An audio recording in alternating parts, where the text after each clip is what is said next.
नमस्कार संस्कृत के प्रिय विद्यार्थियों, आप सभी का बहुत बहुत स्वागत है मैग्नेट ब्रेन्स पर।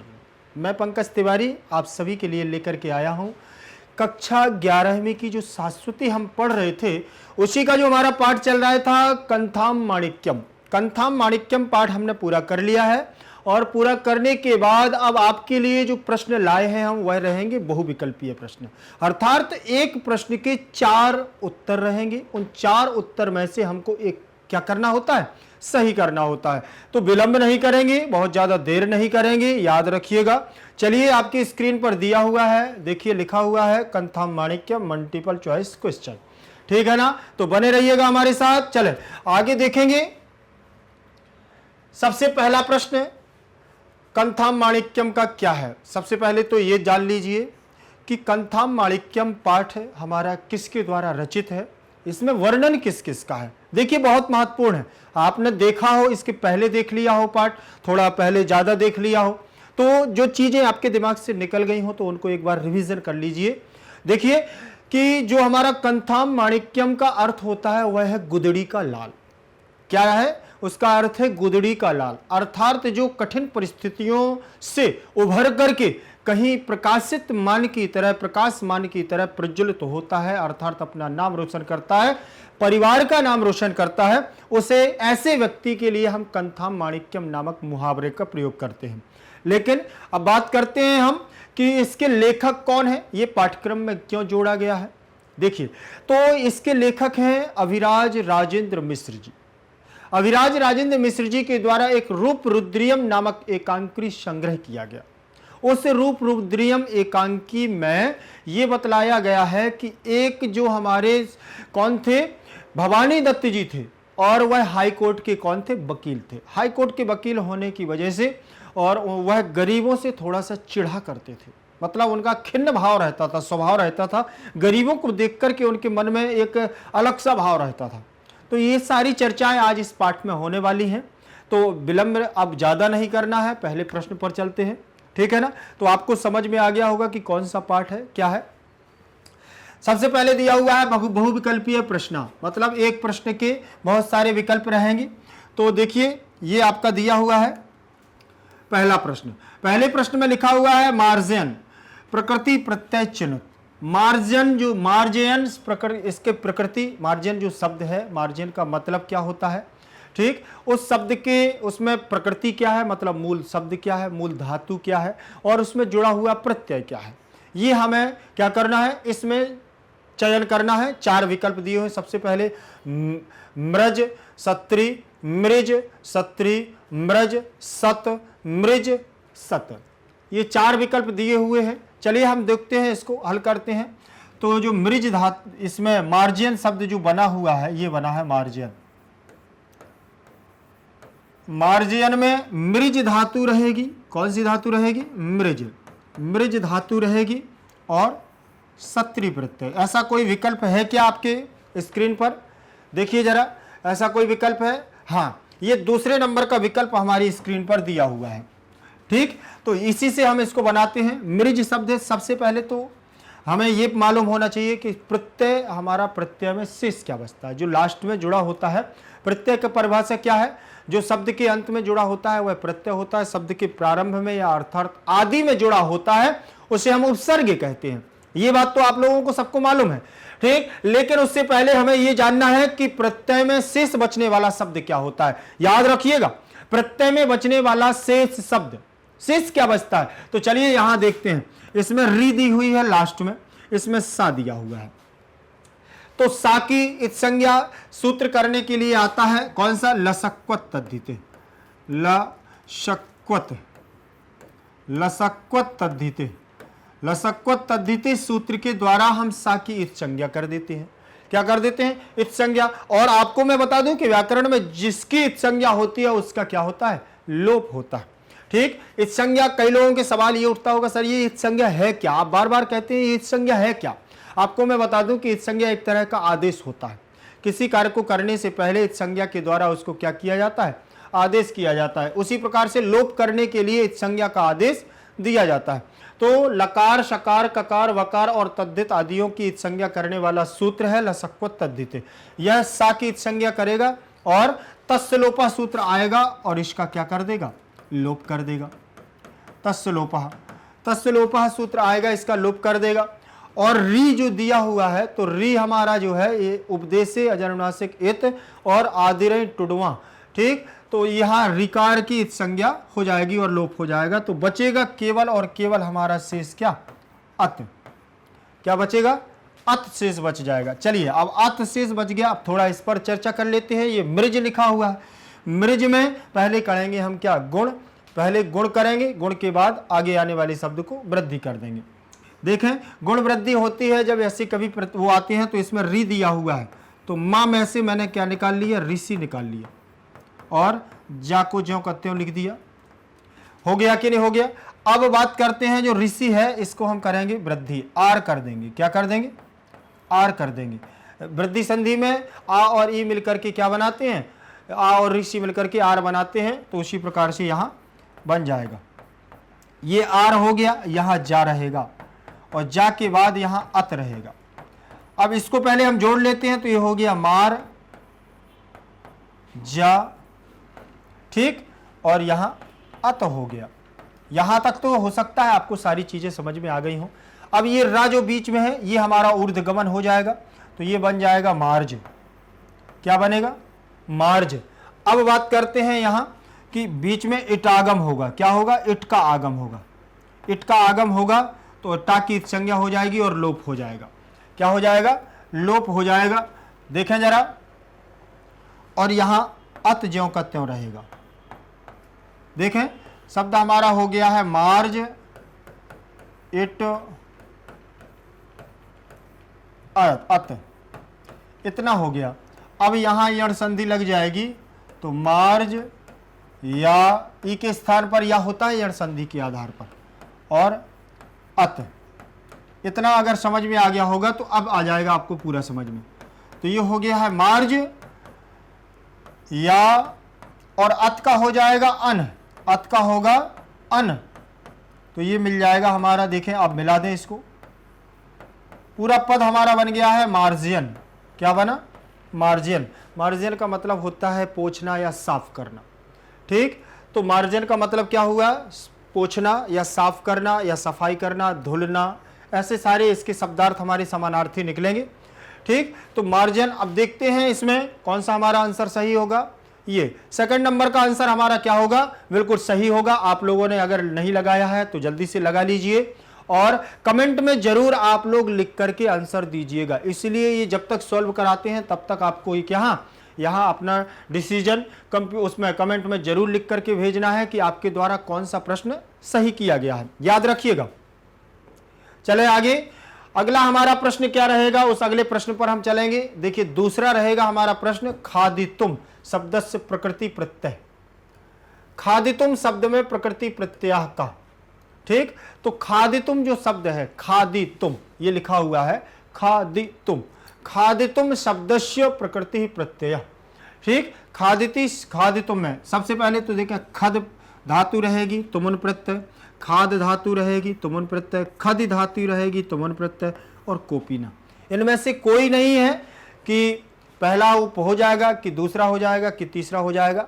जल्दी से कमेंट में लिखते चलिएगा, याद रखिएगा कमेंट में आपको जरूर आंसर देना है, जिससे कि आपको ये पता चले कि आपने इस पाठ का क्या किया है, अध्ययन किया है। चले देखें खादितुम शब्द जल्दी से लिख करके बताएं, फिर मैं तो बता ही रहा हूं।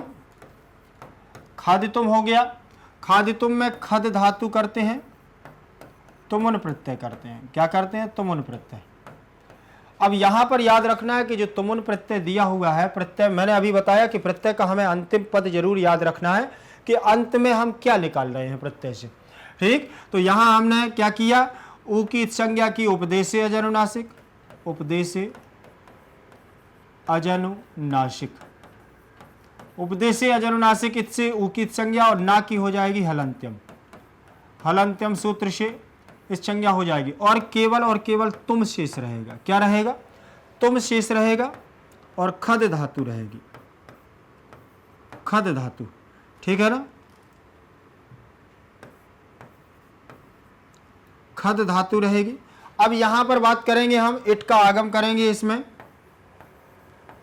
और जब इट का आगम होगा तो यहाँ पर उपधा को क्या हो जाएगा, दीर्घ हो जाएगा, तो खाद हो जाएगा और इट हो जाएगा, और तुम हमारा जो शेष रहा है वो रहेगा।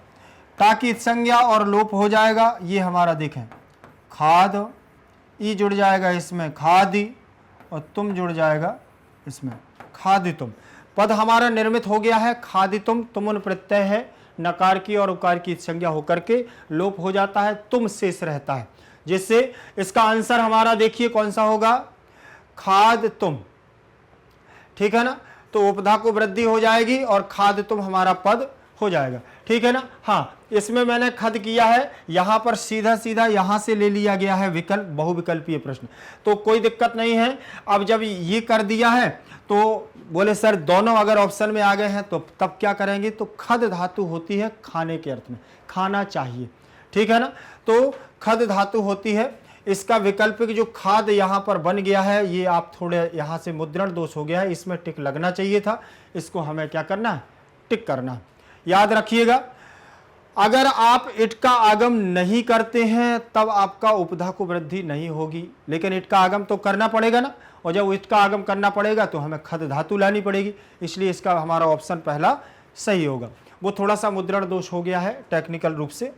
ठीक, चलें आगे देखेंगे। अगला हमारा प्रश्न रहेगा नाट्य चेत। नाट्य चेत होगा, नाट्य चेत संधि विच्छेद कुरुता। नाट्य चेत का जो शब्द दिया हुआ है उसका संधि विच्छेद हमें करना है। संधि विच्छेद क्या है देखें, नाट्येत धन चा, नाट्येत धन चेत, नाट्येत धन चे और नाट्येत धन चा। देखें जरा कौन सा हमारा इसका आंसर सही होगा, नाट्येत, नाट्येत धन चेत, ऐसा कहीं दिया हुआ है। ठीक है ना, ये देखें ऐसा हमें लगता है ये हमारा दूसरा वाला हो जाएगा। अब यहां लगाएंगे हम सबसे पहले इश्चुत्त संधि। कौन सी संधि, इश्चुत्त। पहला हमें पता होना चाहिए कि इसमें संधि कौन सी है। इसमें संधि रहेगी हमारी व्यंजन संधि के अंतर्गत इश्चुत्त संधि, और इश्चुत्त संधि का सूत्र आपको पता है कि कौन सा होता है, स्तोह इश्चुना इश्चु, स्तोह इश्चुना इश्चु, स्तोह इश्चुना इश्चु जो सूत्र रहेगा ये सा के स्थान पर ये सा करेगा, ता वर्ग के स्थान पर चा वर्ग करेगा। ठीक है ना, ये हमारा इश्चुत्त संधि हो जाएगी। तो यहां पहले पद में ता दिया हुआ है तो ये हो जाएगा नाट्येत की जगह, ता की जगह चा, नाट्येच, और ये चेत हो जाएगा। अब इसका जब पद हम सम्मिश्रण करेंगे, सम्मेलन करेंगे तो शब्द बनेगा नाट्येच, नाट्येचेत, ये बन जाएगा नाट्येचेत। बनेगा कि नहीं बनेगा, तो इसकी संधि विच्छेद हमारी कौन सी होगी, खा नंबर होगी। देखें ऑप्शन नंबर दूसरा हमारा इसका प्रश्न का सही होगा। ले आप लोग जल्दी से कमेंट में जरूर लिखिएगा कि आपका विकल्प क्या है, ठीक, जिससे कि पता चल सके कि आप कितना अध्ययन कर रहे हैं, आपको कितना समझ में आ रहा है। जरा यहां देखेंगे अगला प्रश्न हमारा होगा दारकेण। क्या लिखा है, दारकेण। दारकेण शब्द से विभक्ति वचनम चिन्हित, अर्थात पहली बात तो ये जाने दारकेण का मतलब क्या होता है। ठीक, पुत्र के द्वारा या पुत्र या तनय क्या होता है। ठीक, और ये विभक्ति और वचन भी हमें देखना है इसमें, ये कौन सी विभक्ति का है, कहां का है। तो दारक शब्द है हमारा, क्या है ये, दारक, और दारक शब्द हमारा अकारांत है। कौन सा है, अकारांत स्त्रीलिंग, वो अकारांत पुल्लिंग, और अकारांत पुल्लिंग के रूप जितने भी चलेंगे वो हमारे किसके समान चलेंगे, राम के समान चलेंगे। कैसे चलेंगे, राम, और राम के समान जब चलेंगे तो राम और दारक के पुत्र रूप चलाएंगे। तो रामः, रामम, रामेण, रामाय, रामात, रामस्य, रामे, ये राम के हो गए। दारकः, दारकम, दारकेण, दारकाय, दारकात, दार्कश्य दार्के। देखें जरा, दार्केण रामेण, दार्केण रामेण कौन सी विभक्ति है? तृतीय विभक्ति। तृतीय विभक्ति का एक वचन, और तृतीय विभक्ति का एक वचन कहीं ऑप्शन में दिया है, तृतीय विभक्ति का बहुवचन, सप्तमी का एक वचन, द्वितीय का एक वचन, तृतीय का एक वचन। राइट आंसर पहला नंबर ऑप्शन हमारा क्या होगा? बिल्कुल सही होगा। लेकिन उससे पहले आप लोग याद रखिएगा, रूपों का रिवीजन जरूर करते जाइएगा। बहुत सारे रूप ऐसे मिलेंगे जो प्रश्न में आएंगे। ठीक, दारक शब्द आया है यहाँ पुत्र के लिए, और कौन सा किसके लिए कहा गया है? भवानी दत्त के द्वारा दारक के लिए कहा गया है कि यह दारक क्या है? कंथाम माणिक्यम है। यह पुत्र सौमधर काय के लिए है? दारकेण अर्थात पुत्र है कंथाम माणिक्यम, गुदड़ी का लाल है, जो अपने पिता की सहायता करता है, पढ़ता भी है, बहुत गरीब परिवार से है। अगला प्रश्न है न्यायालय का संधिरस्ति। न्यायालय शब्द में कौन सी संधि है? उसकी संधि हमें चयन करना है। ठीक है ना? तो गुण संधि होगी न्यायालय में कि अयादि संधि होगी, और दीर्घ संधि की वृद्धि संधि। ठीक, तो देखते हैं कौन सा होगा। दो शब्दों को चयन करना है, दो भागों में विभाजित करना है पद को। तो इसका शब्द क्या होगा हमारा? न्याय, पहले अलग करते हैं, न्याय और आलय, न्याय प्लस आलय, तो न्यायालय। अब न्याय मतलब न्याय का घर, और न्याय का घर मतलब कोर्ट, और कोर्ट मतलब कौन सा court? High court, supreme court कहाँ है? ये अलग होता है। एक हमारे वो होते हैं जिला कोर्ट की भी होते हैं, कोर्ट कचहरी। ठीक, तो उनके लिए उन्होंने बताया है कि यहाँ जो पाठ चल रहा है वो भवानी दत्त हैं, वो हाई कोर्ट के क्या हैं? अधिवक्ता हैं, वकील हैं। तो यहाँ पर दीर्घ संधि का योग बनेगा। किसका बनेगा? दीर्घ संधि। दीर्घ संधि का आपको सूत्र भी मालूम होगा, अकह शवर्णे, अकह शवर्णे दीर्घा। अकह शवर्णे दीर्घा सूत्र में आ के बाद छोटा आ हो या बड़ा आ हो, फिर उसके बाद छोटा आ या बड़ा आ हो तो बड़ा आ बन जाता है, ये दीर्घ संधि। ठीक, फिर छोटी ई या बड़ी ई, उसके बाद छोटी ई या बड़ी ई हो तो क्या बन जाता है? बड़ी ई बन जाती है। छोटा ऊ या बड़ा ऊ प्लस छोटा ऊ या बड़ा ऊ हो तो बड़ा ऊ बन जाता है। ठीक, छोटी ऋषि और बड़ी ऋषि, उसके बाद अगर छोटी ऋषि प्लस बड़ी ऋषि हो तो बड़ी ऋषि बन जाती है। यहाँ तक तो समझ में आया। ये दीर्घ संधि का नियम है। तो न्याय में छोटा आ यहाँ दिया हुआ है, आलय का बड़ा आ है, दोनों पद मिलेंगे तो क्या बनेगा? छोटा आ और बड़ा आ मिलकर के बड़ा आ बना लेते हैं। क्या बना लेते हैं? बड़ा आ।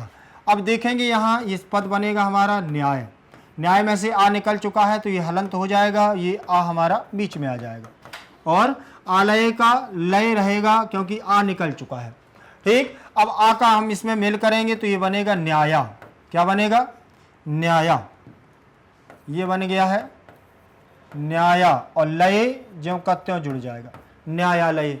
न्यायालय पद बन गया। अब न्यायालय जो पद बना है ये भी हमारे लिए जानकारी के लिए बहुत महत्वपूर्ण है कि ये कौन से उसमें विभक्ति में बनता है? न्यायालय। तो न्यायालय जो शब्द है हमारा न्याय, वह हमारा अकारांत पुल्लिंगवाची शब्द है। सप्तमी में जैसे राम बनता है वैसे ही रामे बनता है, वैसे ही न्यायालय। ठीक है ना? तो इसमें विभक्ति कौन सी होगी? सप्तमी विभक्ति का एक वचन पद होगा। ठीक है ना? सप्तमी विभक्ति का एक वचन पद है, दीर्घ संधि है, आकाशवर्ण दीर्घ सूत्र रहेगा, और संधि हमारी रहेगी दीर्घ संधि। ठीक है ना? दीर्घ संधि के बाद अगला हमारा प्रश्न रहेगा 6वें नंबर का। प्रश्न क्रमांक हमारा 6वां होगा, जिसमें दिया हुआ है हमारा ग्रहेश्वरी का संधि विच्छेदा भवति। ग्रहेश्वरी का संधि विच्छेदा भवति। अब यहां पर एक बात याद रख लेना कि जो ग्रहेश्वरी दिया हुआ है इसमें कौन सी संधि है? संधि पता होगी तभी हम इसका विच्छेद कर पाएंगे। तो संधि कौन सी है पहले तो ये जान लें। ठीक, तो ये दो शब्द होंगे, या तो ग्रह होगा या स्वरी होगा, तो दो शब्द होंगे। तो इसमें होगा ग्रह धन ईश्वरी। क्या होगा? ग्रह प्लस ईश्वरी। और ग्रह प्लस ईश्वरी में कौन सी संधि होती है? गुण संधि होती है। तो देखें जरा गुण संधि का नियम क्या है। गृह धन ईश्वरी, ईश्वरी, गृह धन ईश्वरी। यहाँ कोई दिया हुआ है, ये है तीसरे नंबर का ऑप्शन इसमें दिया हुआ है। तो आप लोग भी अपने अनुसार दिए, यहाँ पर मैं केवल सॉल्व कर रहा हूं, अभी आप दे सकते हैं अपना आंसर कमेंट में, ठीक है ना, कि कौन सा सही होगा।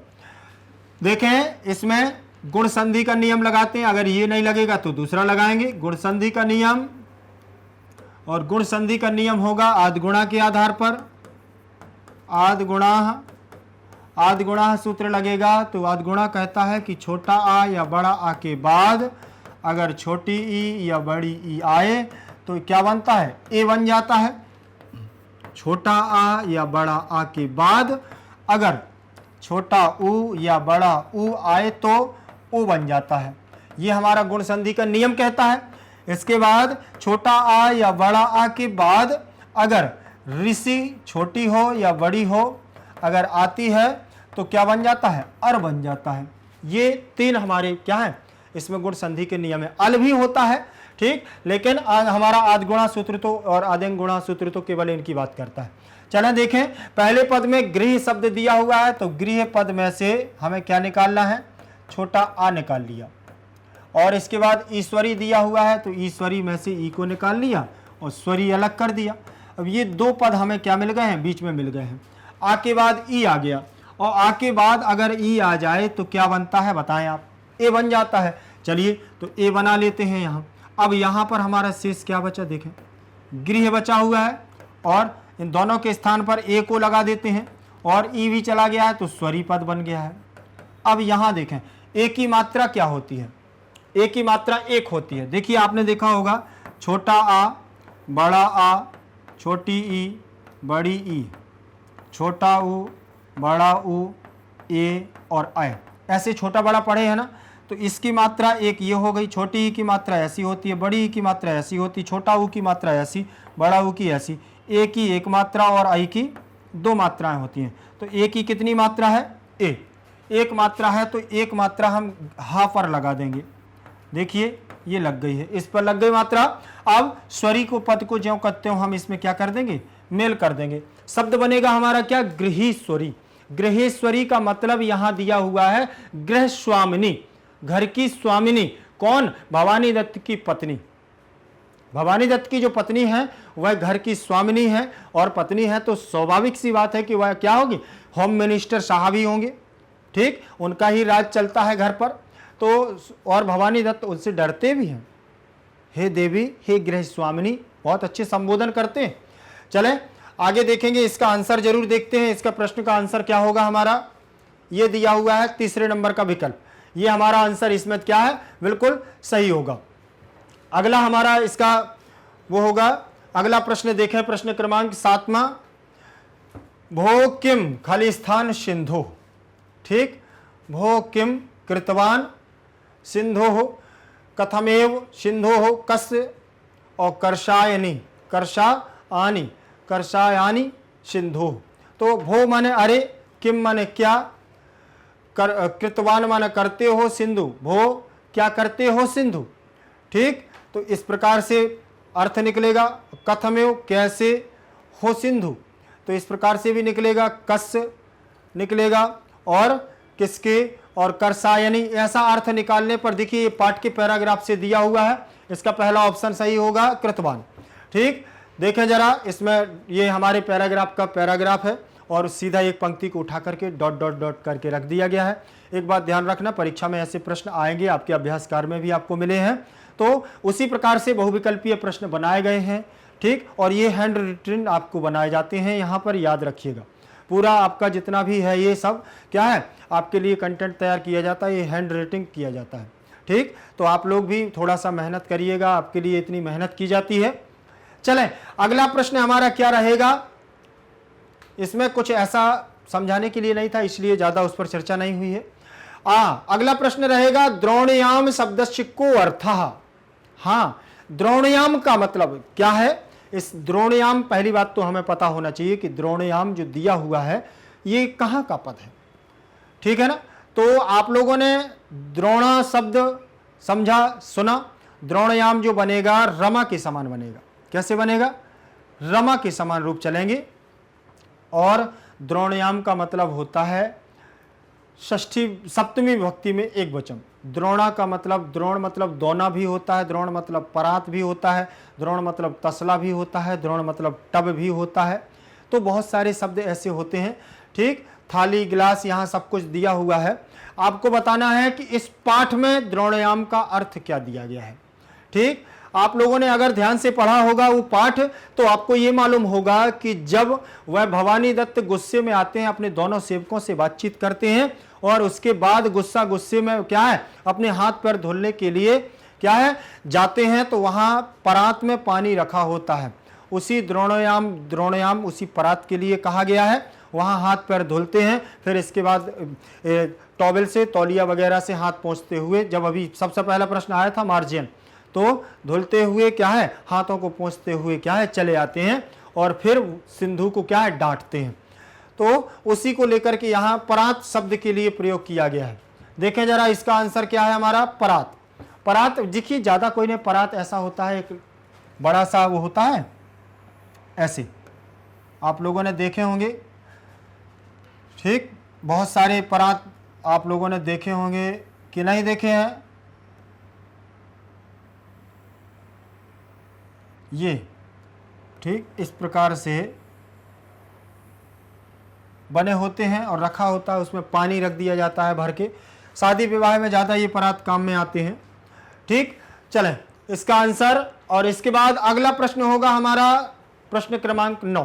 प्रश्न क्रमांक 9 हमारा क्या कहता है, जरा देखें।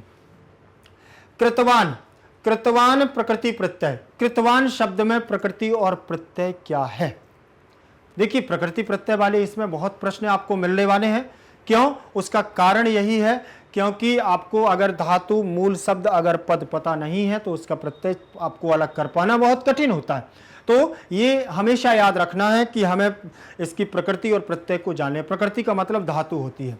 देखें जरा, क्री धातु कितवतु प्रत्यय, क्री धातु तवत प्रत्यय, क्री धातु सानच प्रत्यय, क्री धातु ल्युट प्रत्यय। देखें जरा, तो कौन सा इसमें आंसर होगा? पहली बात तो सानच प्रत्यय कि कितवतु प्रत्यय, ये दोनों जानना आपके लिए जरूरी है।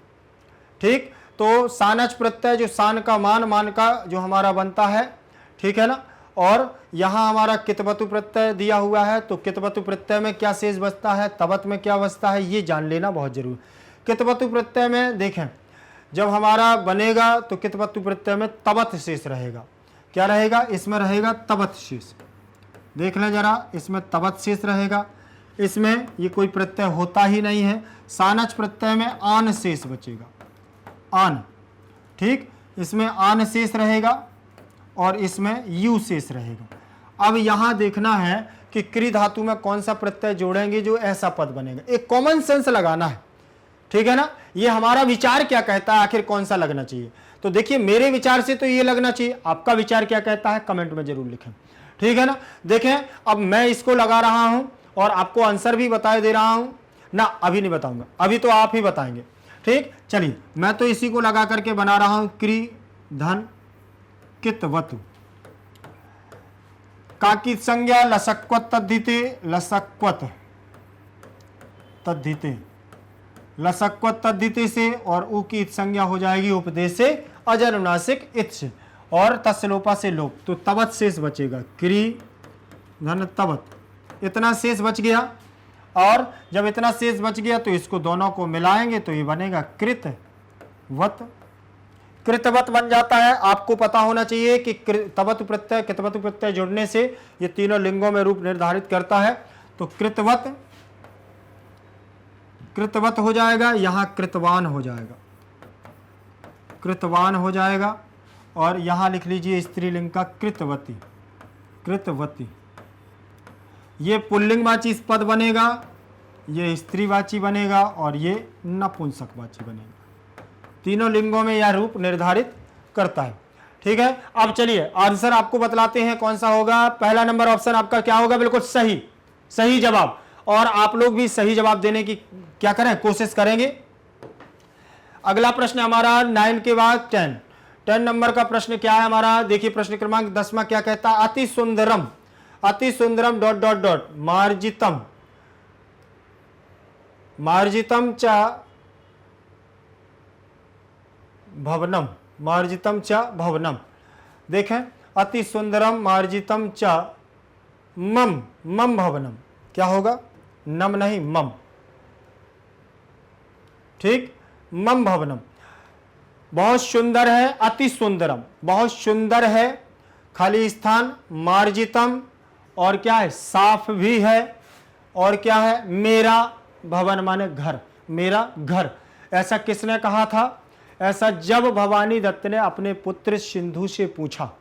क्या?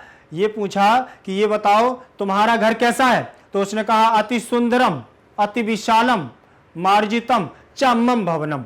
मेरा घर जो है वह बहुत सुंदर है, बहुत विशाल है, और बहुत क्या है? साफ है। तो ऐसा उसने सिंधु से पूछा था। और फिर उसने कहा कि फिर तुम्हारे दोस्त सोमधर का कैसा है? ठीक है ना? तो उसने कहा कि सोमधर का घर तो ना अति दीर्घम, ज्यादा दीर्घ भी नहीं है और ज्यादा साफ सफाई भी नहीं है। ठीक, तो यहां क्या होगा? दीर्घा है क्या?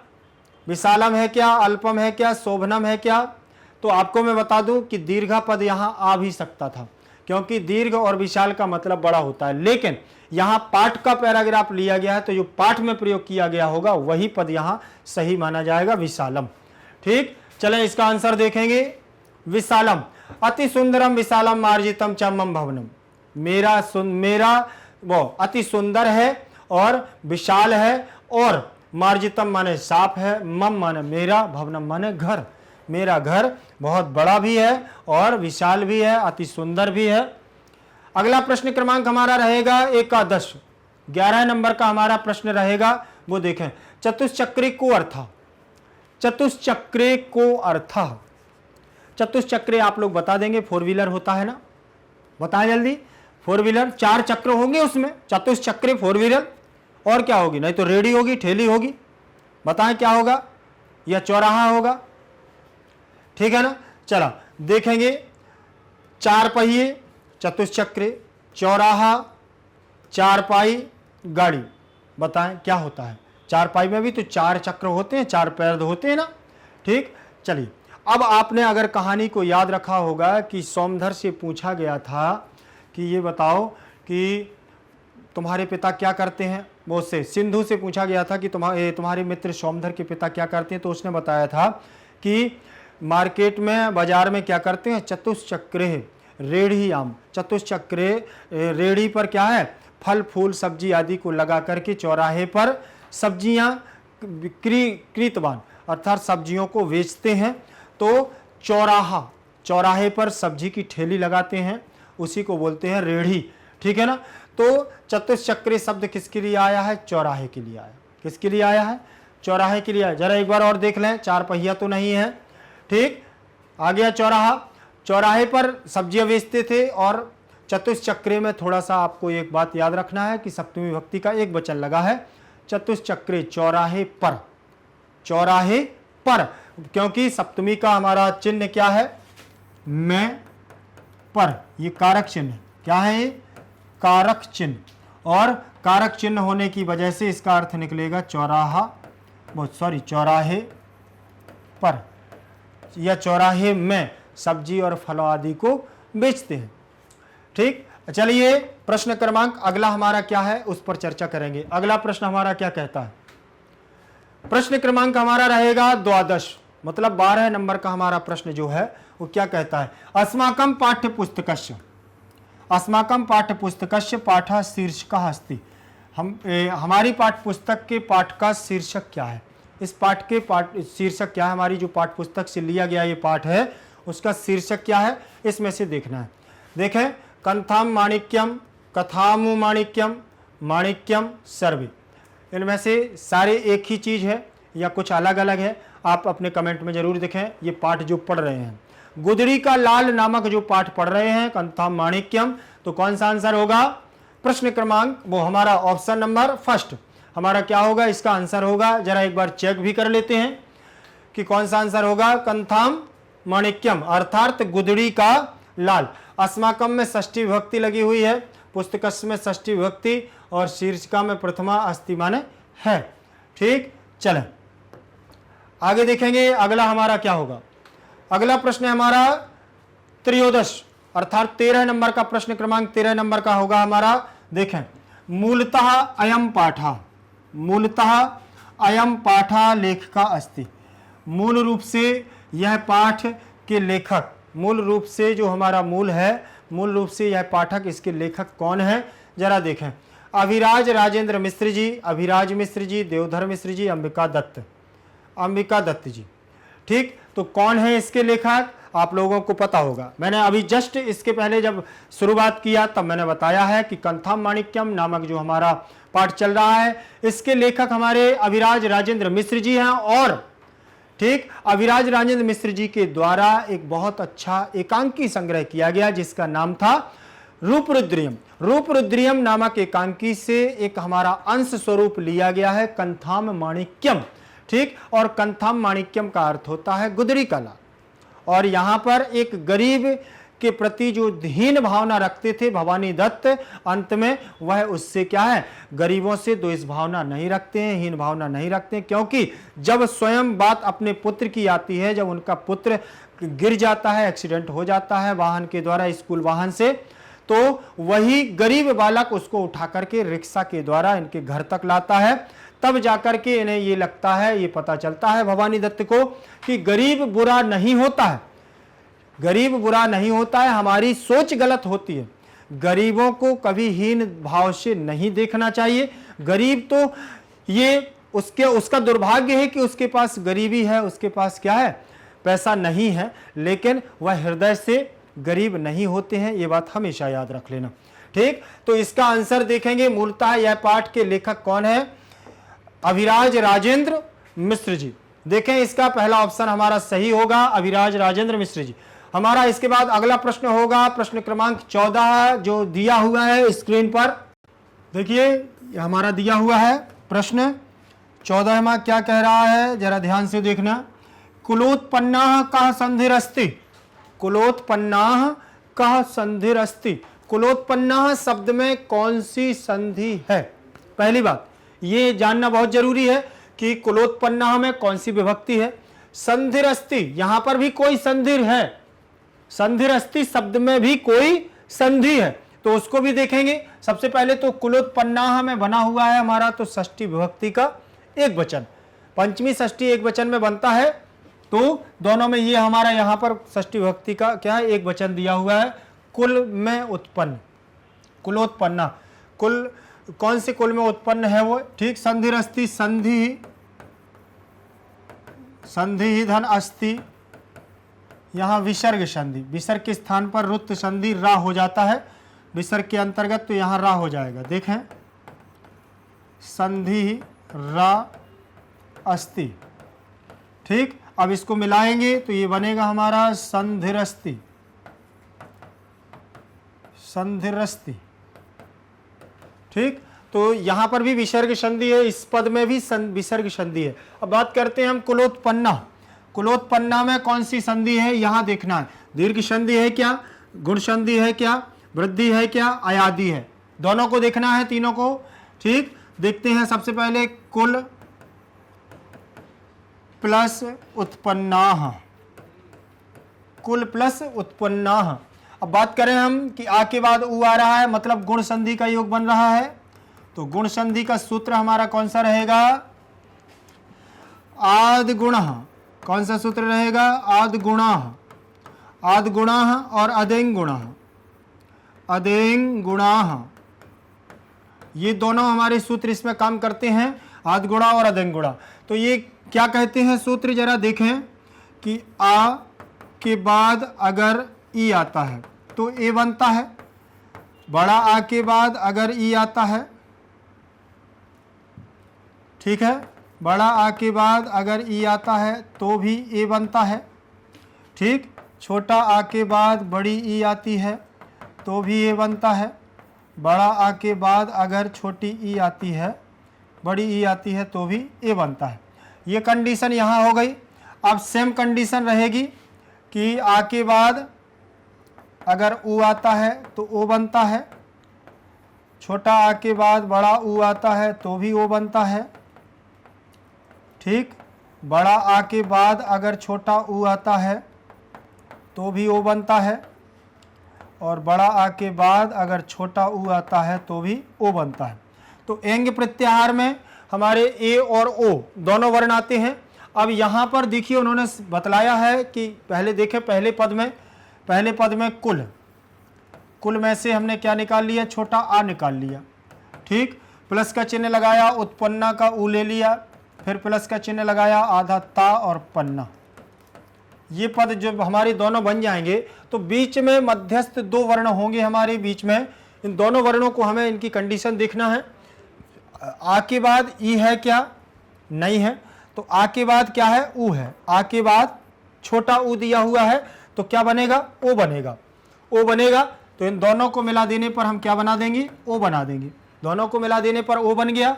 जब ओ बन गया तो इसमें हम क्या करेंगे, कुल आधा रहेगा और ओ हमारा इसमें बीच में आ जाएगा, ठीक। उत्पन्ना का ऊ निकल चुका है तो आधा ता और पन्ना शब्द हमारा क्या रहेगा, एक साथ रहेगा। आ का मिश्रण करेंगे ला में जब मात्रा लगेगी तो ला की मात्रा क्या, ओ की मात्रा क्या होगी, कुलो। ऐसे बनेगा कुलो आधा ता और पन्नाह, कुलोत्पन्नाह पद हमारा बनेगा कुलोत्पन्नाह, ठीक। तो कौन सी संधि होगी इसमें, गुण संधि। और गुण संधि होगी तो विकल्प नंबर आपका कौन सा होगा, गुण संधि का सेकंड नंबर का। आपने अगर कमेंट में नहीं लिखा है तो आप जरूर भी लिखिएगा और पहले आपको अपना सजेशन आपको पहले देना है। आपका डिसीजन क्या है, कौन सा विकल्प सही है, ये आपको पहले कमेंट में लिख करके देना है। याद रखिएगा, जिससे आपको अपनी तर्क शक्ति, अपनी बुद्धि पर जितना भी ज़्यादा आपको कॉन्फिडेंस हो, जितना भी ज़्यादा बिलीव हो, आप उस आधार पर आंसर दें, जिससे आपका क्या है, रिवीजन आपके माइंड में होता है। चलिए हो गया। इसमें कौन सी कुलोत्पन्ना में कौन सी संधि रहेगी आपकी, इसमें रहेगी आपकी गुण संधि। इसके बाद अगला प्रश्न होगा, इसका आंसर देख लेते हैं। गुण संधि होगी। इसका अगला प्रश्न हमारा रहेगा 15 नंबर का प्रश्न रहेगा, प्रश्न क्रमांक 15 अर्थात पंचदशा, ठीक। पंचदशा क्रमांक प्रश्न, ठीक। 15 नंबर के प्रश्न में हम देखेंगे कि गुणवान गुणवान प्रकृति प्रत्यय। गुणवान शब्द में प्रकृति और प्रत्यय का चयन करना है। गुणवान शब्द क्या है, गुणवान का मतलब क्या है, गुण वाला, ठीक। गुणवान गुण वाला। और प्रकृति प्रत्यय, प्रकृति का मतलब इसमें कौन सी मूल शब्द इसमें क्या है, और प्रकृति प्रत्यय का मतलब जो अंत में पद जुड़ा हुआ है वो कौन सा प्रत्यय जुड़ा हुआ है।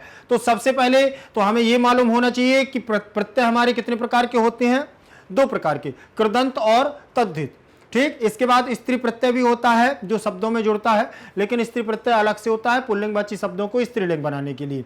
उससे पहले मैं आपको बता दूं कि प्रत्यय दो प्रकार के होते हैं, कृदंत और तद्धित। जो धातुओं के साथ में जुड़ते हैं उन्हें कृदंत प्रत्यय कहते हैं। जो शब्दों के साथ में संज्ञा, सर्वनाम, विशेषण आदि के साथ में और जुड़ते हैं उन्हें तद्धित प्रत्यय कहते हैं। तो यहां क्या कौन सा प्रत्यय है वो इसके लिए हमें जानना है। सबसे पहले बात करेंगे कि इसका मूल शब्द अलग करेंगे तो पता चल जाएगा कि धातु है कि कोई शब्द है।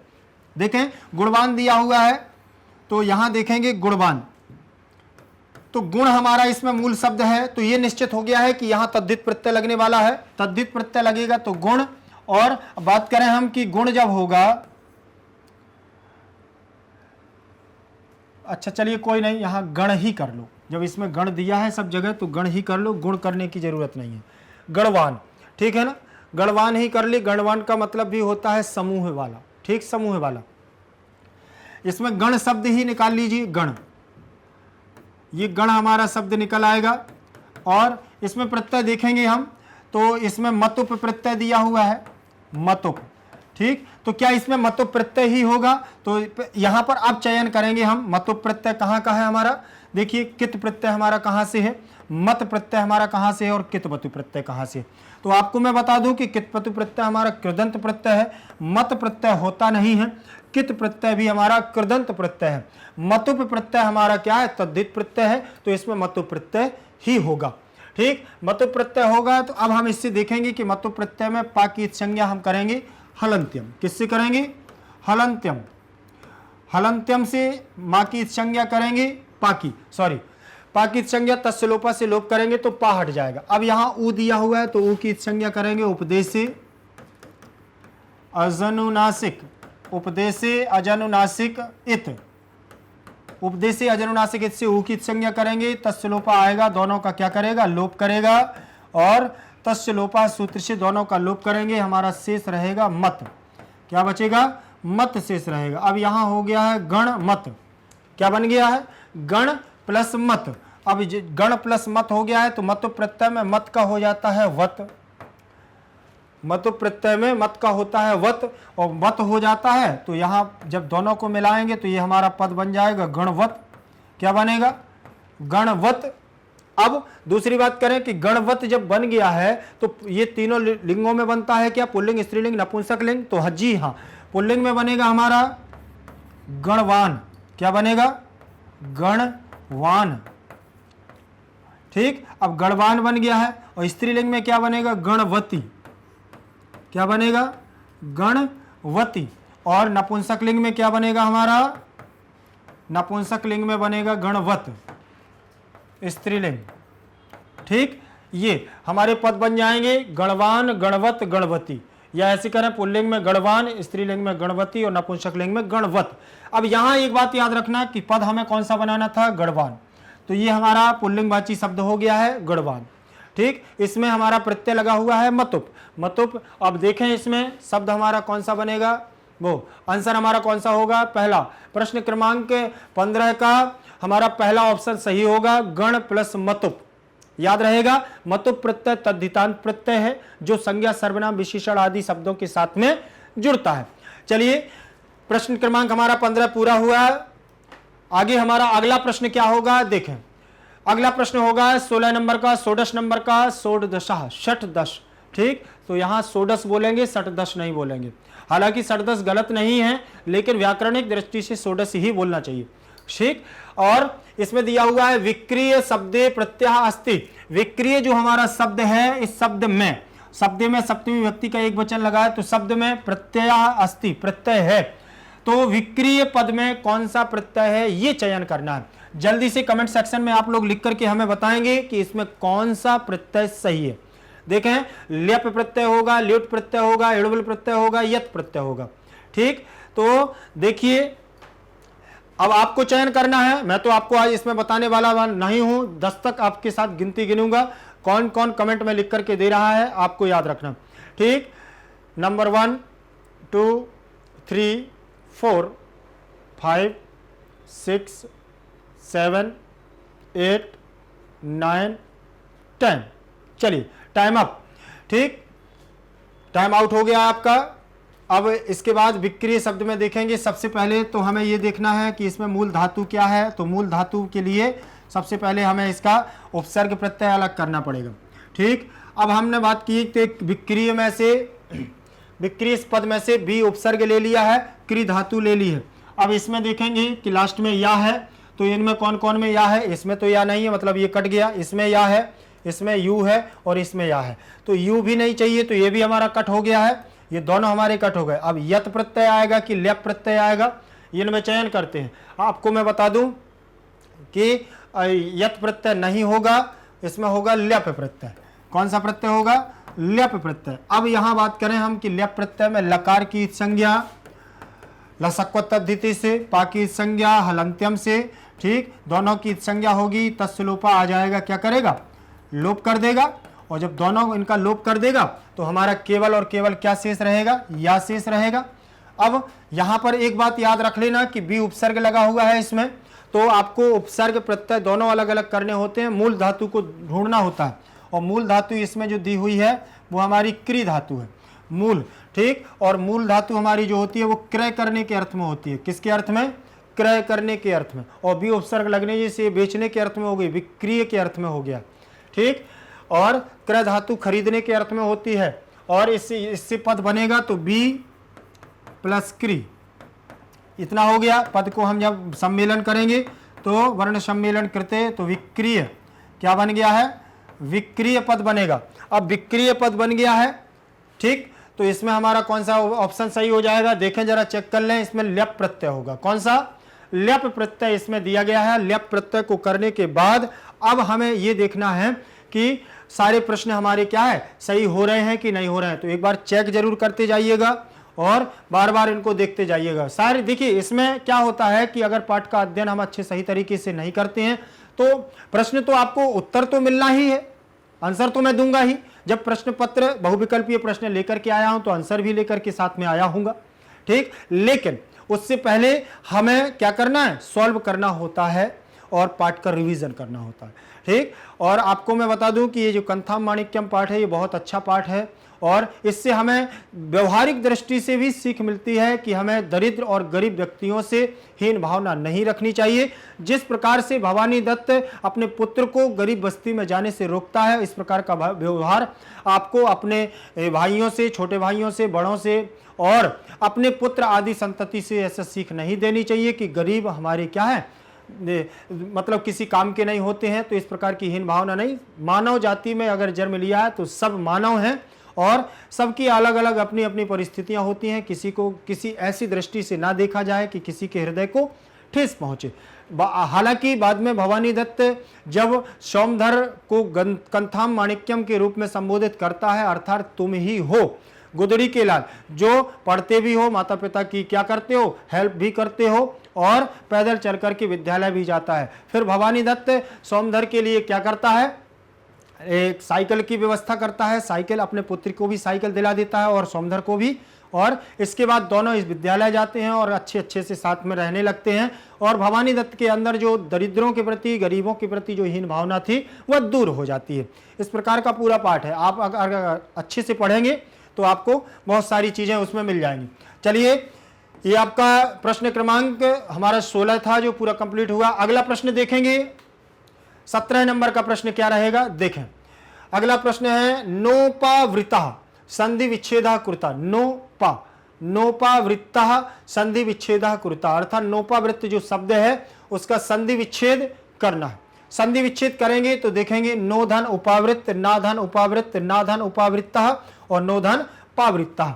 ये 4 ऑप्शन दिए हैं, जल्दी से आप चयन करेंगे, अपने आधार पर जल्दी से बताएं। ए रहेगा, बी रहेगा, सी रहेगा, डी रहेगा। ठीक, का खा गा गा अंगा। ठीक, आपको का खा गा में 4 में से विकल्प में से एक सही करना है, तो आपको जल्दी से जल्दी करके देना है, कमेंट में लिख करके दीजिए। ठीक, चलिए, जब तक मैं आपको इसका संधि विच्छेद और इसकी संधि बतला रहा हूं, संधि में आपको बता दे रहा हूं तो आप जल्दी से लिख पाएंगे। गुण संधि रहेगी, गुण संधि का क्या नियम है उसके आधार पर आप इसको क्या करें, कमेंट में जरूर लिखें। देखें, लिखा हुआ है ना धन उपावृत, उपावृत्ता। अगर ऐसा कहीं पर विकल्प में लिखा होगा तो वही आपका आंसर होगा। देखें जरा, गुण संधि रहेगी और आदगुणा सूत्र रहेगा। कौन सा, आदगुणा सूत्र रहेगा। और ये कहता है छोटा आ या बड़ा आ के बाद अगर छोटी ई या बड़ी ई आए तो ए बनता है। छोटा आ या बड़ा आ के बाद अगर छोटा ऊ या बड़ा ऊ आए तो ओ बनता है। ये दोनों चीजें आपको याद रखना है। ये दोनों नियम अगर याद रखेंगे तो बन जाएगा। देखिए, ना में से हमने छोटा आ को निकाल लिया और उसके बाद उपावृत का ऊ ले लिया और पावृत को अलग कर दिया, पावृत्ता।